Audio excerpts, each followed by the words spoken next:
Esta é a lição bíblica semanal, preparada pelos membros da Igreja da Ciência Cristã Independente de Plainfield, Nova Jersey, Estados Unidos da América. As citações são da Bíblia King James e do Livro da Ciência e Saúde com a Chave das Escrituras, edição de 1910, de Mary Baker Eddy. Esta é a lição para domingo, dia 19 de julho de 2026. Tema: vida. Texto dourado, Judas. Conservai-vos no amor de Deus, esperando a misericórdia de nosso Senhor Jesus Cristo para a vida eterna. Leitura responsiva, primeira carta a Timóteo. Busquem a justiça, a compaixão, a fé, o amor, a paciência e a mansidão. Combata o bom combate da fé, tome posse da vida eterna, para a qual você foi chamado, e faça a boa confissão diante de muitas testemunhas.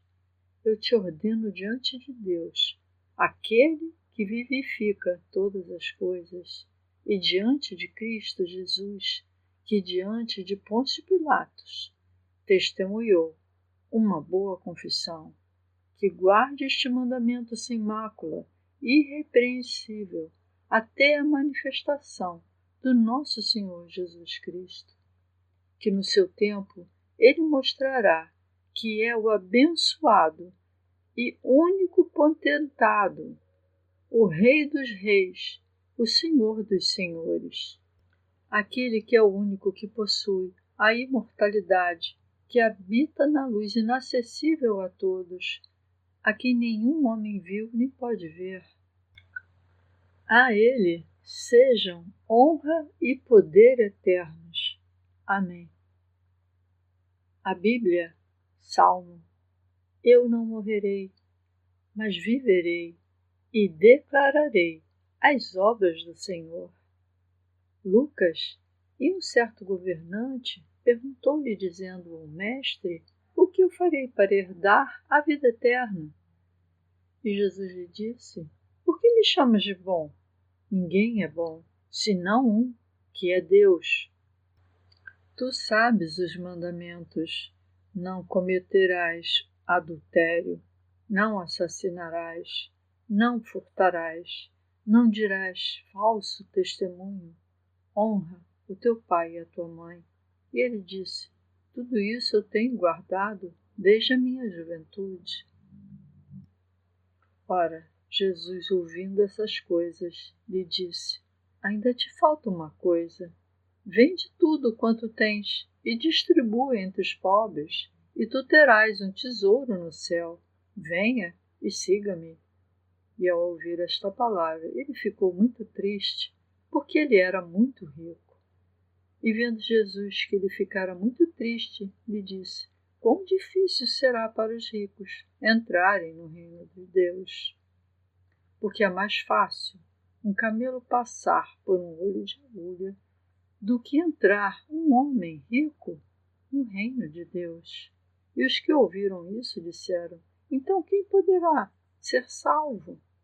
E ele disse: as coisas que são impossíveis para os homens são possíveis para Deus. Então disse Pedro: eis que nós deixamos tudo e te seguimos. E ele lhes disse: verdadeiramente eu vos digo, não há homem que, tendo deixado casa, ou pais, ou irmãos, ou esposa, ou filhos, por causa do reino de Deus, quem não receberá muito mais nesse tempo presente e no mundo vindouro a vida eterna. João. 6 dias antes da Páscoa, Jesus chegou a Betânia, onde estava Lázaro, que havia morrido, e a quem ele ressuscitou dos mortos. Portanto, muita gente dos judeus soube que ele estava ali, e eles foram, não só por causa de Jesus, mas também para ver Lázaro, a quem ele ressuscitara dos mortos. Mas os principais sacerdotes consultaram como poderiam também matara Lázaro. Por causa dele, muitos dos judeus se afastaram e creram em Jesus.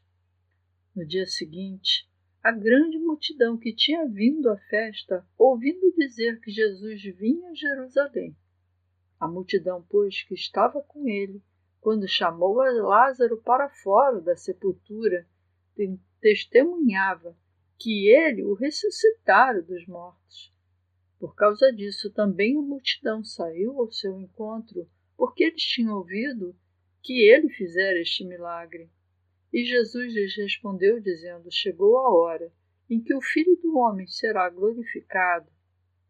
Na verdade, eu vos digo, se um grão de trigo caindo na terra não morrer, permanece só, mas se morrer, dá muito fruto.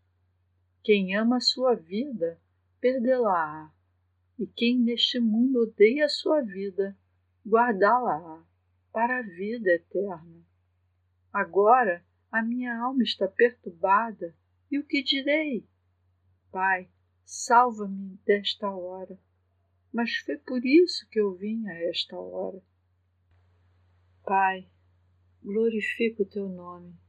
Então veio uma voz do céu, dizendo: eu o glorifiquei, e eu o glorificarei novamente. Então as pessoas que estavam ali e ouviram o barulho disseram que era um trovão. Outras disseram: um anjo falou com ele. Jesus respondeu: esta voz não veio por minha causa, mas por causa de vocês. Então Jesus lhes disse: a luz ainda está convosco por um pouco de tempo. Andai enquanto tendes a luz, para que as trevas não vos surpreendam, pois quem anda nas trevas não sabe para onde vai. Enquanto tendes a luz, crede na luz, para que vos torneis filhos da luz. Jesus clamou e disse: quem crê em mim, não crê em mim, mas naquele que me enviou. E quem vê a mim, vê aquele que me enviou. Eu vim como a luz para o mundo, para que todo aquele que crê em mim não permaneça nas trevas, pois eu não falei por mim mesmo, mas o Pai que me enviou. Ele me deu mandamento sobre o que eu deveria dizer e sobre o que deveria falar. E eu sei que o seu mandamento é vida eterna. Portanto, as coisas que eu digo, conforme me disse o Pai, eu vos digo. Romanos, o que diremos então? Permaneceremos em pecado para que a graça possa abundar? De forma alguma, como nós que estamos mortos para o pecado, viveremos ainda nele. Não sabeis que todos os que fomos batizados em Jesus Cristo, fomos batizados na sua morte? Para que, assim como Cristo foi ressuscitado dentre os mortos pela glória do Pai, assim também nós vivamos uma vida nova. Pois se fomos unidos a Ele na semelhança de sua morte, certamente o seremos também na semelhança da sua ressurreição. Ora, se morremos com Cristo, nós cremos que também com Ele nós viveremos, sabendo que Cristo, ressuscitado dentre os mortos, já não morre. A morte não tem mais domínio sobre ele. Porque, quanto a morrer, morreu para o pecado uma vez por todas, e quanto a viver, vive para Deus. Da mesma forma, considerem-se mortos para o pecado, mas vivos para Deus em Cristo Jesus, nosso Senhor. Assim, libertos do pecado, vocês se tornaram servos da justiça. Mas agora, tendo sido libertados do pecado e tendo-vos tornado servos de Deus, tendes o vosso fruto para a santificação e por fim a vida eterna, porque o salário do pecado é a morte, mas o dom de Deus é a vida eterna por Jesus Cristo nosso Senhor. Eu lerei agora as passagens correlatadas com o livro-texto da Ciência e Saúde com a chave das Escrituras de Mary Baker Eddy. A vida é eterna. Devemos descobrir isso e começar a demonstrar. A vida e a bondade são imortais. Que possamos então moldar nossa visão da existência em beleza, frescor e continuidade, em vez de velhice e decadência. Pergunta: o que é a vida?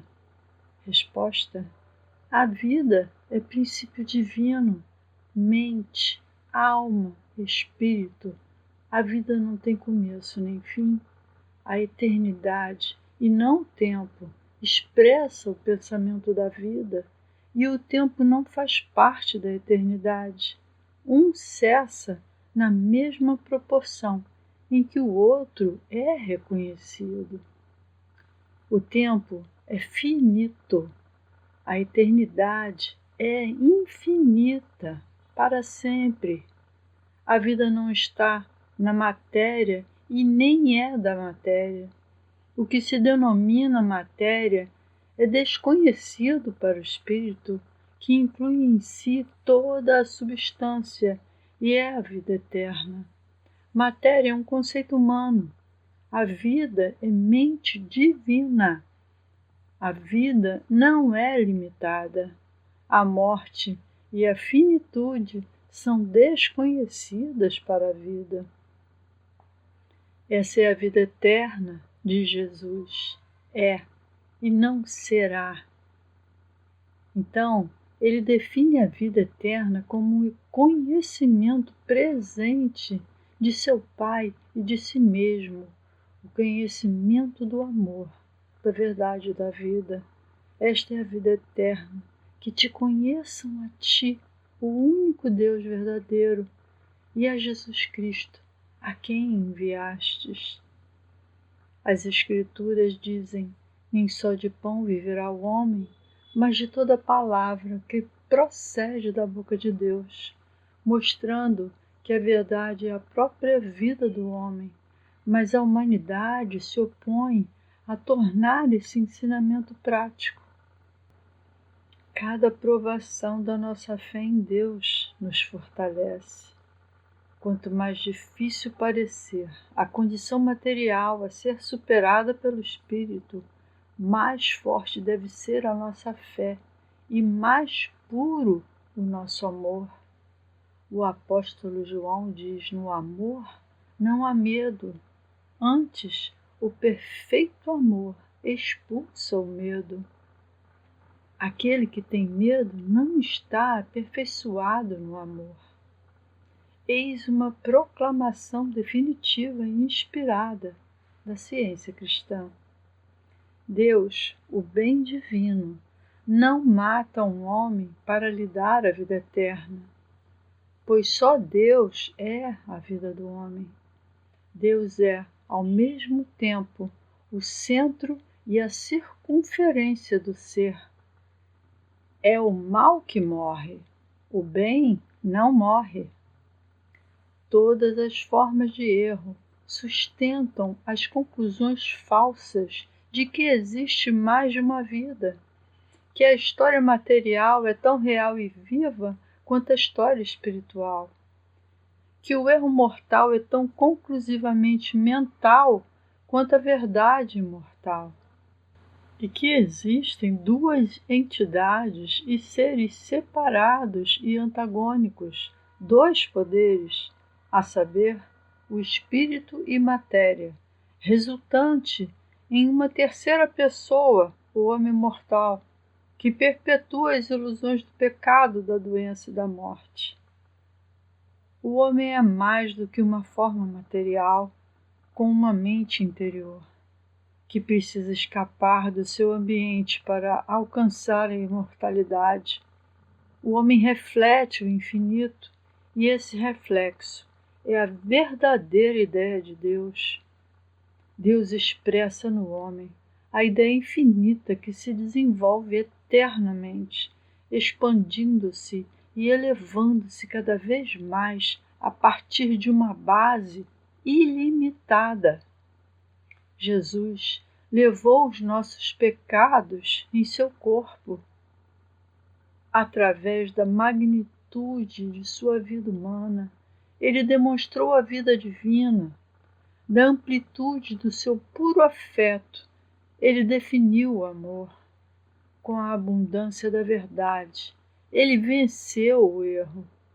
O mundo não reconheceu sua retidão por não a ter visto, mas a terra recebeu a harmonia que seu glorificado exemplo introduziu.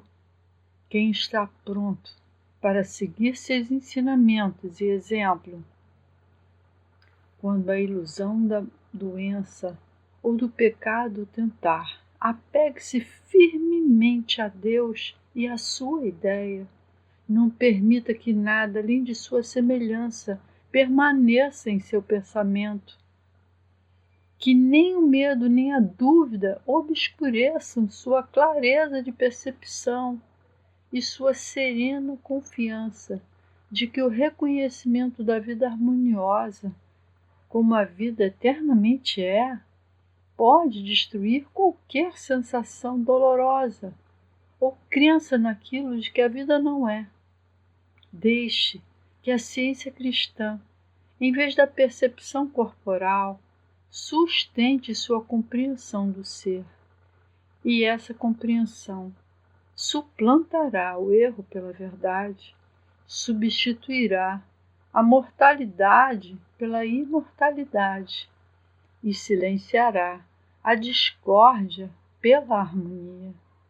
Devemos reconhecer a capacidade da força mental de neutralizar as concepções errôneas humanas e substituí-las por uma vida espiritual, não material. É preciso revelar o grande fato espiritual de que o homem é, e não que será, perfeito e imortal. Devemos manter para sempre a consciência da existência e mais cedo ou mais tarde, por meio de Cristo e da ciência cristã, venceremos o pecado e a morte. A evidência da imortalidade do homem se tornará mais evidente à medida que as crenças materiais forem abandonadas e os fatos imortais do ser forem admitidos. Espiritualmente, compreender que existe apenas um Criador, Deus, revela toda a criação, confirma as Escrituras, traz a doce certeza de que não haverá separação nem dor e que o homem é imortal, perfeito e eterno. Ouçamos a conclusão de toda a questão: amar a Deus e guardar os seus mandamentos, pois isso é a essência do homem, a sua imagem e semelhança. O amor divino é infinito, portanto tudo que realmente existe está em Deus e provém de Deus e manifesta o seu amor. Não terás outros deuses além de mim. Êxodo 20. O primeiro mandamento é o meu texto favorito. Ele demonstra a ciência cristã, inculca a trindade de Deus, Espírito e mente. Significa que o homem não terá outro espírito ou mente senão Deus, o bem eterno, e que todos os homens terão uma só mente. O princípio divino do primeiro mandamento fundamenta a ciência do ser, pela qual o homem demonstra saúde, santidade e vida eterna.